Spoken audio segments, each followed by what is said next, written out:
Bapak, Ibu, saudara-saudari, adik-adik, para sahabat Yesus di Paroki Santo Yosef Medari dan Stasi Santo Thomas Sayegan, dan juga para sahabat Yesus dimanapun Anda berada, kembali lagi bersama dengan saya Romo Ari. Kita belajar ilmu sejati pada hari Sabtu tanggal 17 Oktober 2020, yang bersama dengan gereja kita memperingati peringatan wajib dari Santo Ignatius dari Antioquia, Uskup dan Martir. Marilah kita mengawali pembelajaran ilmu sejati kita dengan berdoa.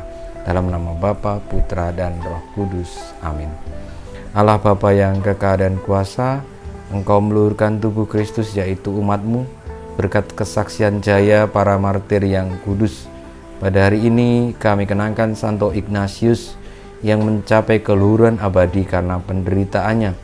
Kami mohon bantulah kiranya kami juga, dan lindungilah kami senantiasa dengan pengantaran Yesus Kristus Putra-Mu Tuhan kami, yang bersama Dikau dalam persatuan Roh Kudus hidup dan berkuasa Allah sepanjang segala masa. Amin. Saudara-saudariku, para sahabat Yesus yang terkasih, belajar ilmu sejati pada hari Sabtu tanggal 17 Oktober 2020. Kita belajar dari Injil Yesus Kristus menurut Lukas bab 12 ayat 8 sampai dengan 12. Sekali peristiwa Yesus bersabda kepada murid-muridnya, "Barang siapa mengakui aku di depan manusia, akan diakui pula oleh Anak Manusia di depan para malaikat Allah. Tetapi barang siapa menyangkal aku di depan manusia, ia akan disangkal pula di depan para malaikat Allah. Setiap orang yang mengatakan sesuatu melawan Anak Manusia, ia akan diampuni. Tetapi barang siapa menghujat Roh Kudus, tidak akan diampuni. Apabila kalian dihadapkan kepada majelis atau pemerintah atau penguasa, janganlah kalian khawatir bagaimana dan apa yang harus kalian katakan untuk membela dirimu. Sebab pada saat itu juga Roh Kudus akan mengajarkan kepadamu apa yang harus kalian katakan." Demikianlah Injil Tuhan kita. Terpujilah Kristus. Saudara-saudariku, para sahabat Yesus yang terkasih, dari bacaan Injil yang kita dengarkan, kita belajar ilmu sejati. Dan ketika kita mendengarkan bacaan Injil yang kita dengarkan tadi, seringkali mulai muncul pertanyaan, apa yang dimaksud dengan menghujat Roh Kudus itu? Karena tadi Tuhan Yesus mengatakan, kalau barang siapa menghujat Roh Kudus, dia tidak akan diampuni. Nah, saya selalu mencoba merenungkannya. Apa maksud artinya atau maksud dan yang dikehendaki oleh Tuhan Yesus ketika mengatakan menghujat Roh Kudus? Apa yang dimaksud dengan kata-kata itu? Saya sebenarnya tidak tahu pasti, tetapi saya mencoba untuk menyampaikan berbagi apa yang saya yakini, bahwa menghujat Roh Kudus itu artinya adalah menolak kasih, kuasa, kebaikan, penyertaan dari Tuhan yang hadir di dalam Roh Kudus. Nah, Roh Kudus itu seperti apa gitu ya?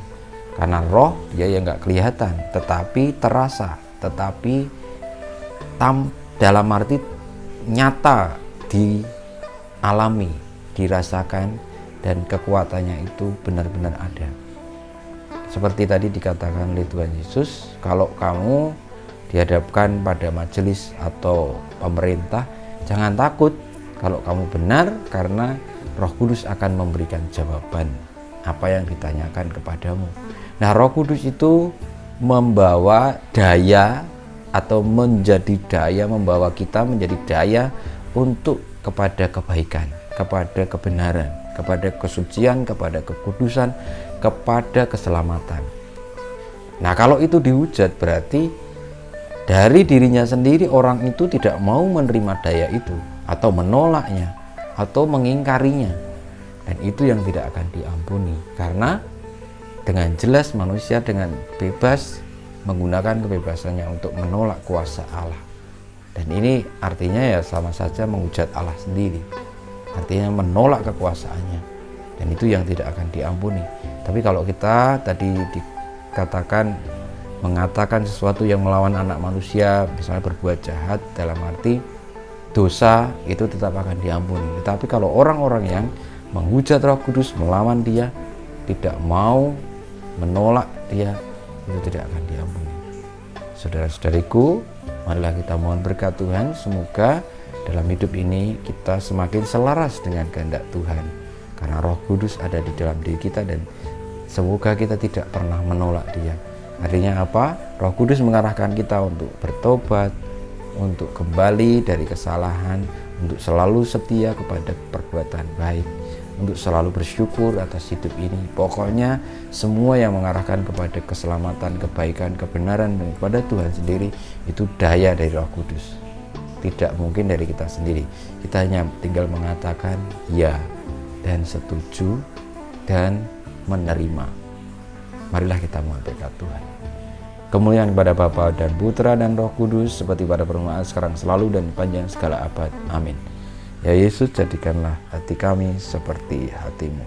Tuhan bersamamu dan bersama Roh-Mu, kita semua, hidup kita, karya-karya kita, perjuangan kita, untuk senantiasa menerima Roh Kudus yang menuntun kita kepada kebenaran, dan juga terbuka akan kehendak-Nya, dan selalu hidup oleh karena daya-Nya, senantiasa dibimbing, dilindungi, diberkati Allah yang Maha Kuasa, Bapa, Putra, dan Roh Kudus. Amin.